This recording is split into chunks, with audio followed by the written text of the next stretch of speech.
Peaceful People. This is Emily from the Peaceful People Project. I'm making this video today to ask for your help. The D.I.Y. Arts Collective here in Barrie is in a lot of financial trouble. It needs $3,000 to continue to pay for the rent and the utilities so that it can continue to operate. This afternoon, the collective had a fire sale in a last-ditch effort to raise the money. I planned to go and help them with this, but sadly I wasn't able to get there because there was so much snow on the roads. Just so you have a visual, this is what it looked like.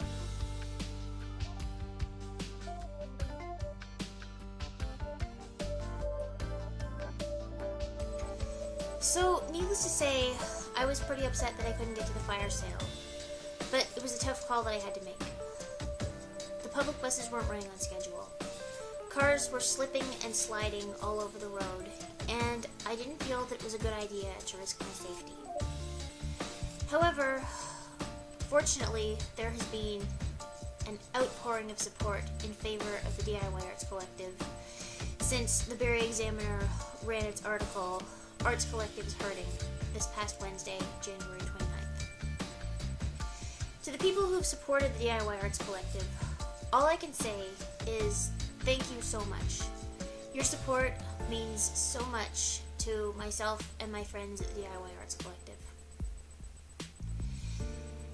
That said, I want to speak to the naysayers, to the people who've posted negative comments, to the people who've said incredibly hurtful things about the DIY space that I love and my good friends who I met there. I'm going to show you what these people said.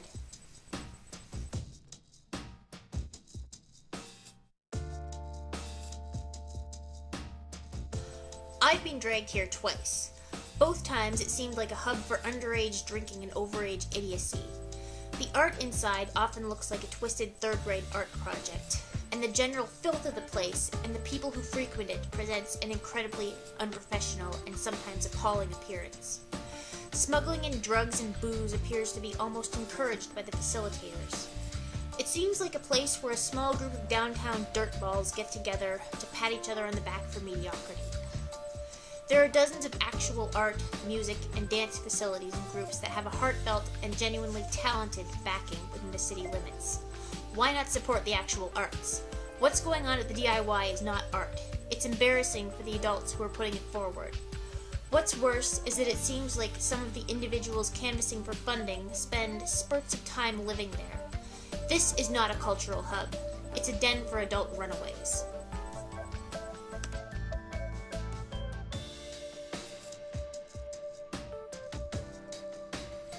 You were absolutely right in everything you said.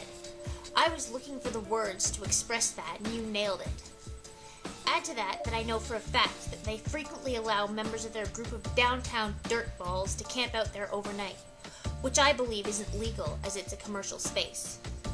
I have been dragged there multiple times and don't feel that it is the place worth keeping. I know a few of the people who organize and run their events, and I would not trust them with anything.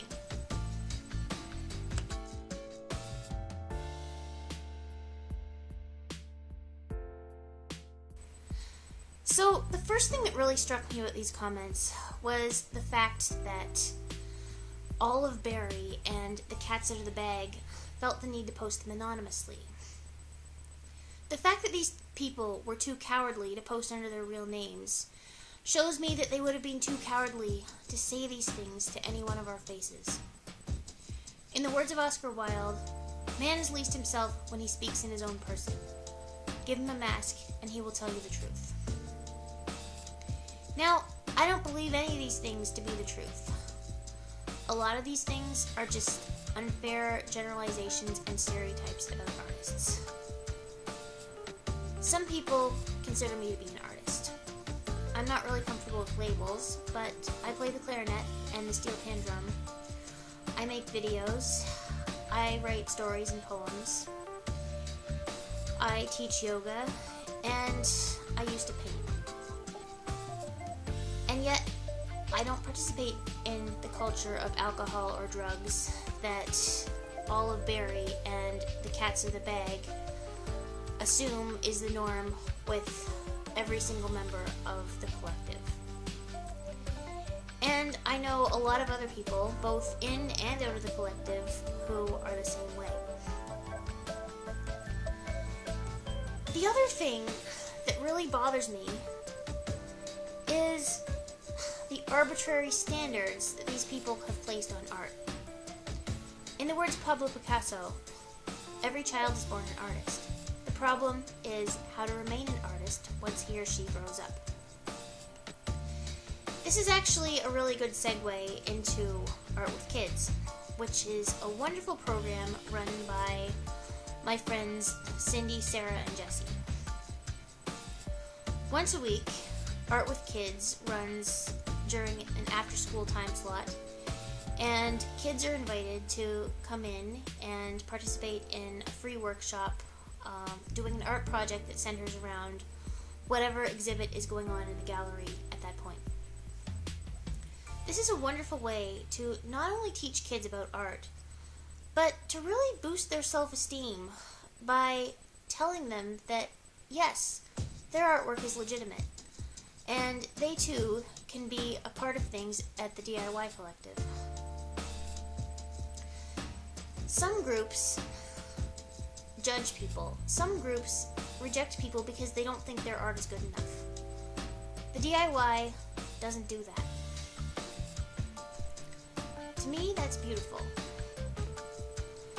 So, to impose artificial standards on art is just completely wrong.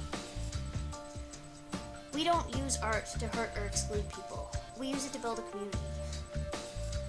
I have met a lot of people with snobby attitudes about art on the internet, in real life.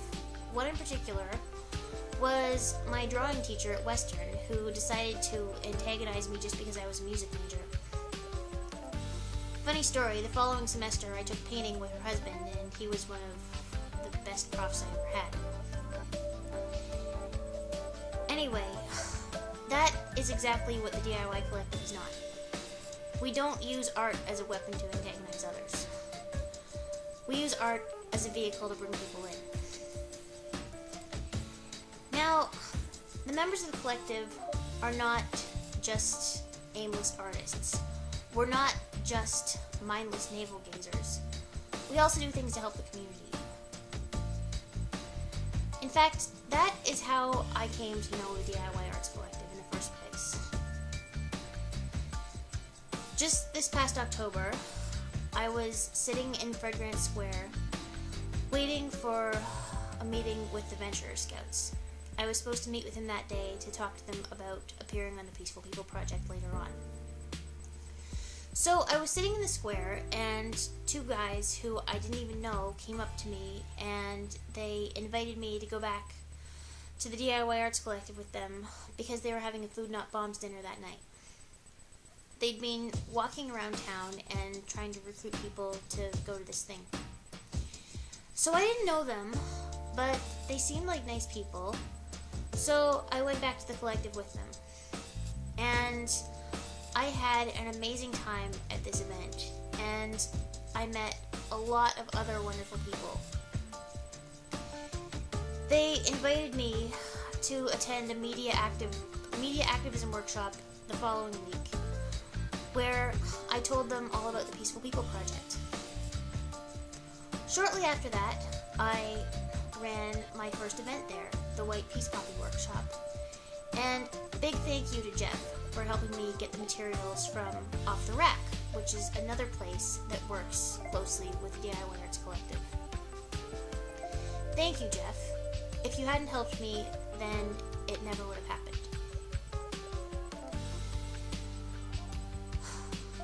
But back to Food Not Bombs. As I said in my cooking video that I made before Christmas, this organization serves free dinners to people in the community who are in need, or people who might be lonely and just want to share a meal with other people. To me, that is wonderful.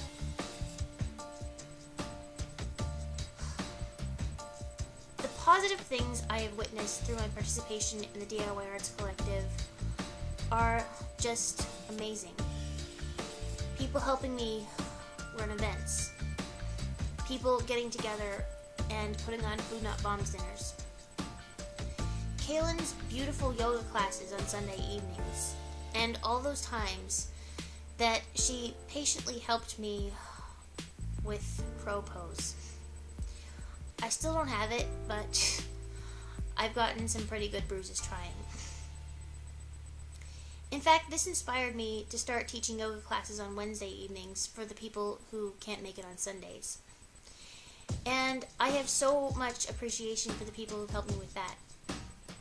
Amber, thank you for getting me makeshift interlocking kid mats because I don't have proper yoga mats yet. And thank you for coming the first week when no one else did.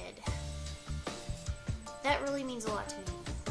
And I know that with your support, if the DIY Arts Collective can keep its doors open, then the yoga classes can thrive as well.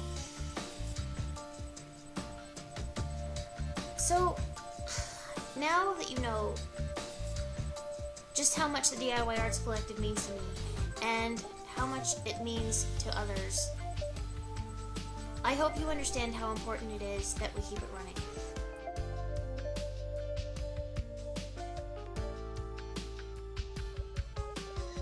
So, the DIY Arts Collective has started an Indiegogo campaign. I'm going to post the link to the Indiegogo page in the description of this video down below. So you can click on the link and it'll take you to the Indiegogo page where you can donate money online. You can also physically come into the DIY space at 67 Toronto Street in Barrie. You can see the gallery and you can meet the people there and you can put some money in the donation bucket. You can also come to yoga class on Sunday night at 7 with Cailyn or Wednesday at 5:30 with me. I don't have a lot of money to give myself, but this past Wednesday I put the money from my Pay What You Can yoga class into the general coffers for the DIY space. Because even though I'm trying to save up for a class set of mats, I understand that it's much more important right now to pay to keep the doors open and the utilities on.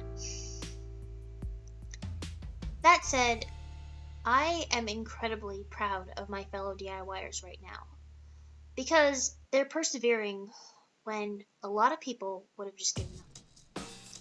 Today they had a fire sale, but it was more than just a fire sale. It was a party atmosphere where people were dancing and bands were playing, and they showed the world that they're not willing to go down without a fight. They showed the world that they're able to be positive and choose to be happy even in their time of need. However, this does not negate the fact that the DIY Arts Collective is very much in need. So, for all of you who've supported us already, again, thank you very much. And for those of you who are watching this video for the first time, for the people who've just read the article in the Examiner, for the people who've just heard about this for the first time, I hope that you will consider supporting us as well, so that the DIY Arts Collective can continue to create art and reach out to the community.